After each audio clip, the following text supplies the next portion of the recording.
So this is our second video in our the first of our calculus topics, and we are still here just trying to develop the sense and ideas that are going to be required before we move into more technical details of calculus. So in the previous video we talked about the idea of rate of change and the fact that rate of change is the same as gradient when we're looking at a graph comparing two quantities. And we looked at the difference between constant rates of change, which would be represented by linear graphs, versus non-constant rate of change, which would be represented by curves. And today what we want to look at is the difference between average and instantaneous rate of change.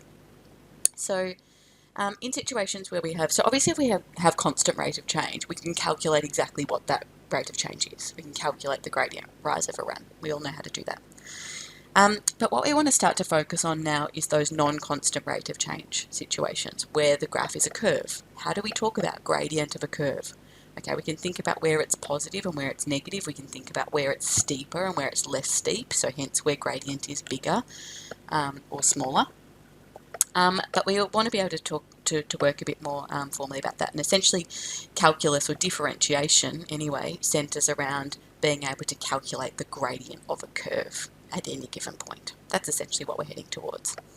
So let's start by thinking about the idea of average rate of change. So in situations where we have non-constant rate of change and we can't just, calculate gradient using rise over run because it's not a straight line, it can be useful to think about average rate of change. So for example, here in this graph we have a car journey depicted in the following distance time graph. So we have, we can see the car speeding up, slowing down, moments where it's sort of stationary, sort of here perhaps where it's sitting still, etc., etc. So we want to calculate the average rate of change, i.e. the average speed for this journey. Okay, so we know that the average speed is the total distance travelled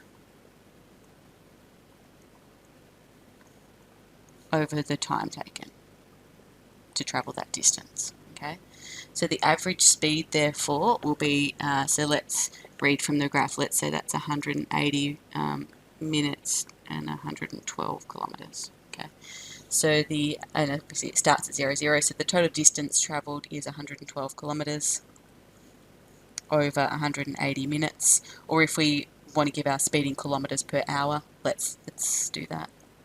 Then let's work in kilometres and hours instead, so that is 112 kilometres over 180 minutes is 3 hours, and so 112 on 3 is 37 1/3. Okay, so 37.3 recurring kilometres per hour is the average speed for this journey. So if we think about what we just calculated in finding the total distance over the total time, is we essentially just did rise over run. Okay, we changed the units from minutes to hours, but we still calculated essentially what is the gradient of the line that joins, straight line that joins A to B. We calculated that. So we're essentially saying that the gradient of that straight line gives the average gradient of the curve between those 2 points. Okay, and that's the key idea about average rate of change. So average rate of change from f of x, with respect to x over the interval from A to B is simply about calculating the gradient of the straight line that joins A and B. Okay, so the average rate of change with respect to x over the interval AB is the gradient of this blue line. That gives the average gradient of the curve over this time. So we can see there are points in this interval where the gradient is clearly steeper than that blue line, and there are points where it's clearly not as steep as the blue line. But the blue line is giving us the average rate of change. Okay, so this point here has an x coordinate of A. The curve has equation y equals f of x, so its y coordinate is f of A. The second point here has an x coordinate of B, so its y coordinate is f of B. And so therefore the average rate of change is the rise, the change in the y values, so f of B minus f of A, all divided by the change in the x values, so B minus A. It's simply rise over run, it's simply gradient of a straight line. Okay, so find the average rate of change of y with respect to x. so average gradient if it's y with respect to x, from point A to point B in the following graph. Okay, so we've got 2 points, A and B, we've got the coordinates of those points, we want the average rate of change, which means we want the gradient of the straight line. Okay, so average rate of change is going to be that gradient of the straight line, which is the difference in the y values, change in y, so 5.4 minus 0.2 over change in x, which is 2 minus 1, or 3. So that is 5.2 on 3. Oh, sorry. Try it again. 5.2 on 3, which is going to be 1.73 recurring. Okay.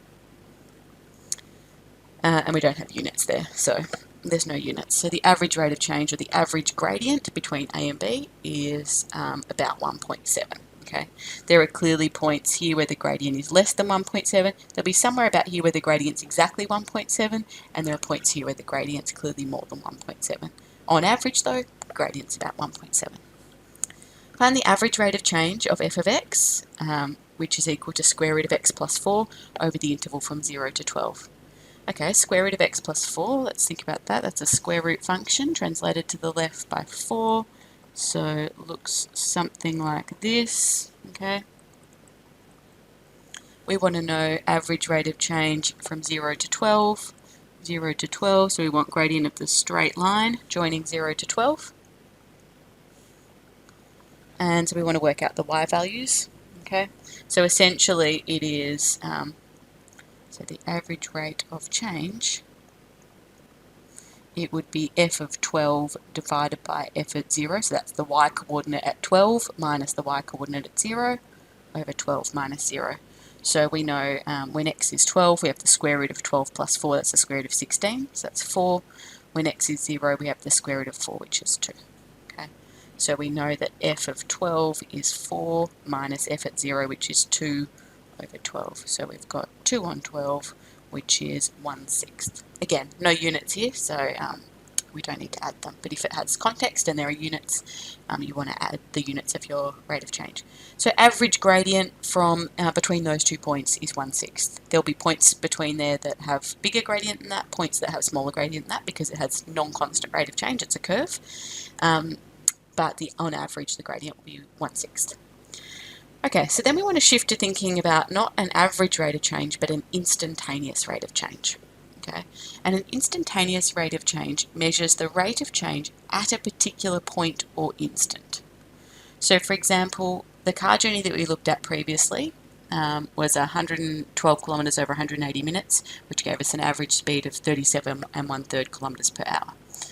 So if we wanted to know the speed that the car was travelling exactly 1 hour into the journey, okay, so if we want to know, okay, we know on average the speed's about 37 1/3 kilometres, but if we want to know at this time here, so at 60 minutes, 1 hour into the journey, what is the speed that the car is travelling at?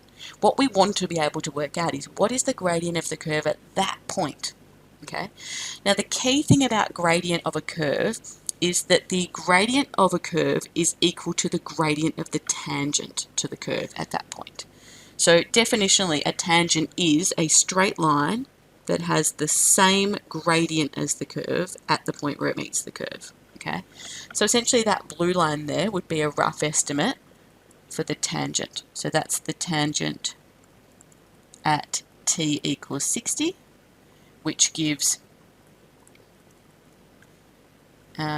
tangent t equals 60, gradient of tangent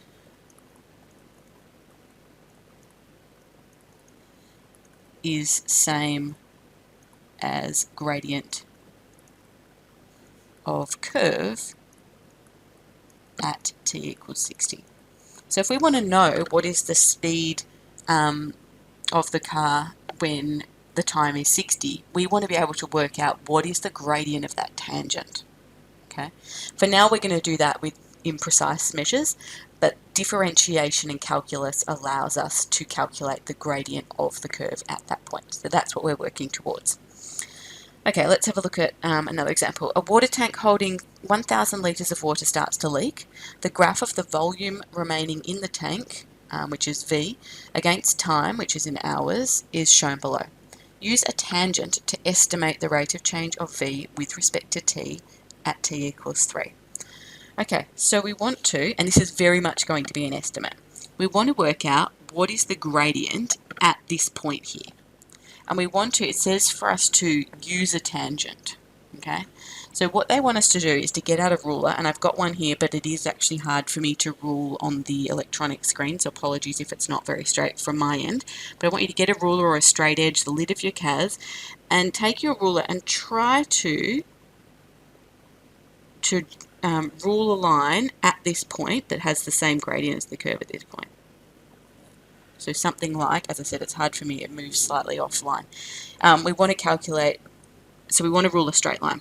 So I've got mine there, mine's a bit imprecise, hopefully yours is a bit more precise than mine. And we want to calculate the gradient of this line to give the gradient of the curve. Gradient of tangent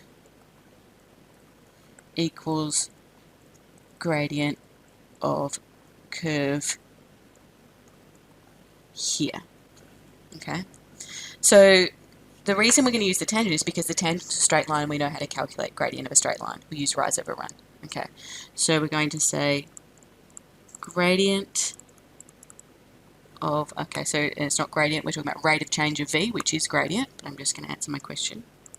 Rate of change of v at t equals 3 equals gradient of tangent at t equals 3, and that's going to be approximately equal to. Now let's think about rise over run here. So essentially what I'm looking at here is my rise and my run.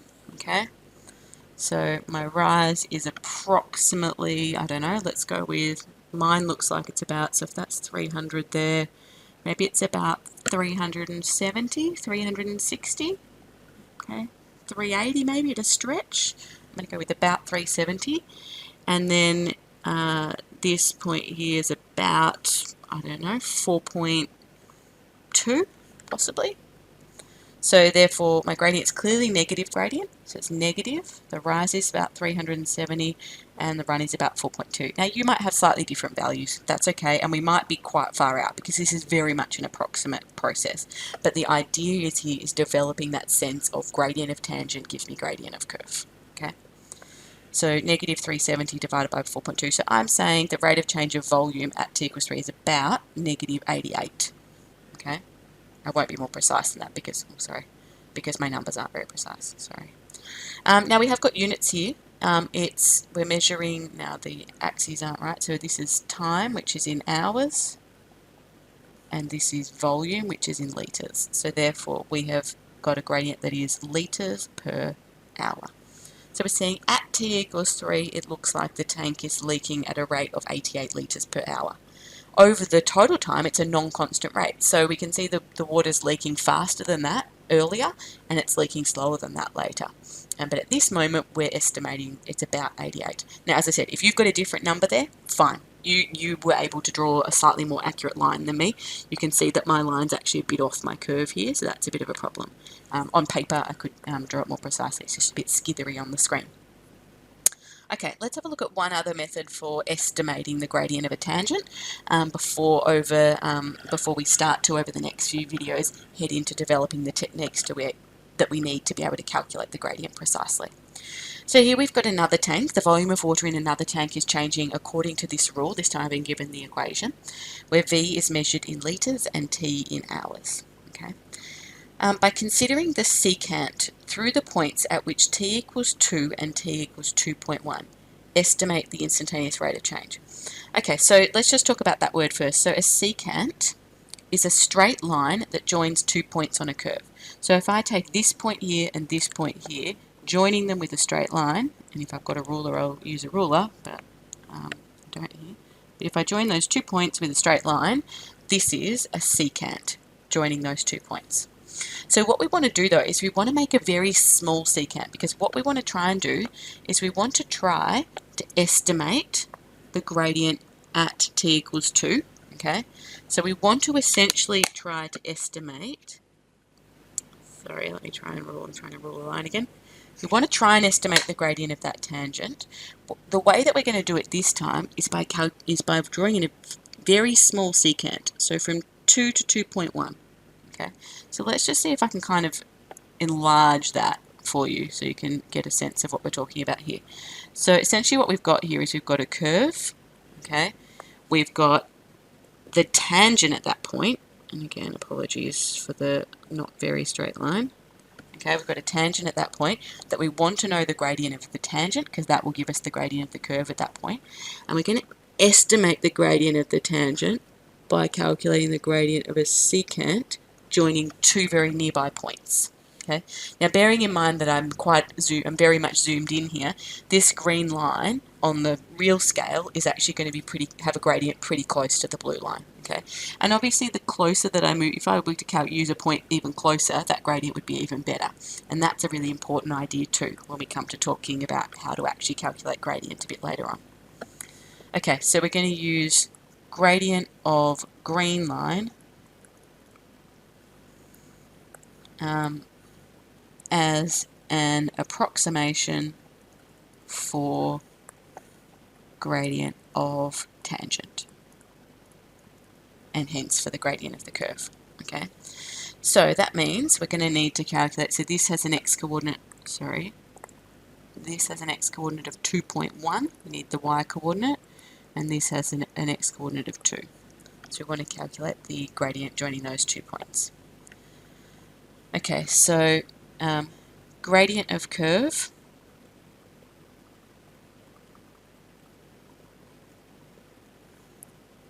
at t equals 2 is equal to the gradient of tangent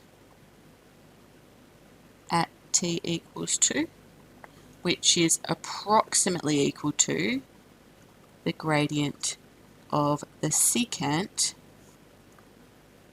joining t equals 2 and t equals 2.1. Okay, and this is going to be equal to, we need our function at 2.1, so the y value, so v at 2.1 minus v at 2 over 2.1 minus 2. Okay, so maybe in my calculator here I'll define my function. Let's go back up here so we can see it. So it's 510 over 5x plus 1 minus 10. Okay, so v of 2.1, oh sorry, that's because I defined it as v of t and then I put x in the equation. So it's got nowhere to put t. Alright, so let's fix that. So v of t, so now let's do v of 2.1 is that, v of 2 is that, okay. And so then we want to subtract, so we essentially want to do v of 2 minus v of 2.1 minus v of 2 over 2.1 minus 2. Okay, and we're going to get, as we expect, a negative value, which is good. We can see it's clearly negative. So this is actually equal to negative 20 point, doesn't give me an, let's give us an accuracy. So estimate the instantaneous rate of change after 2 hours, correct to nearest litre per, what's that time measured in? Hours.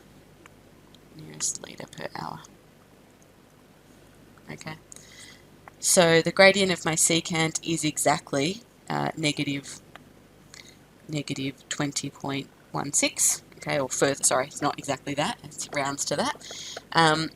But from that we're saying that that's approximately equal to the gradient of the tangent at t equals 2, which is approximately equal to the gradient of the curve at t equals 2.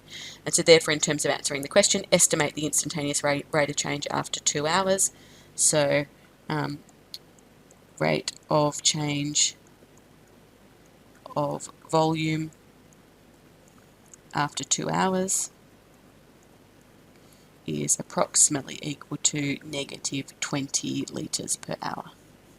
Okay, Again, we can see that before that, between 0 and 2 hours, the rate of change is clearly a stronger negative value, so a bigger negative number, negative 40, negative 100, whatever. And after that, it clearly gets smaller. But it's obviously negative gradient the whole way. The volume is decreasing, and so therefore the rate of change over the time is decreasing. Okay, again, some further questions here, just exploring these ideas. So exercise 16C and 16D from your textbook.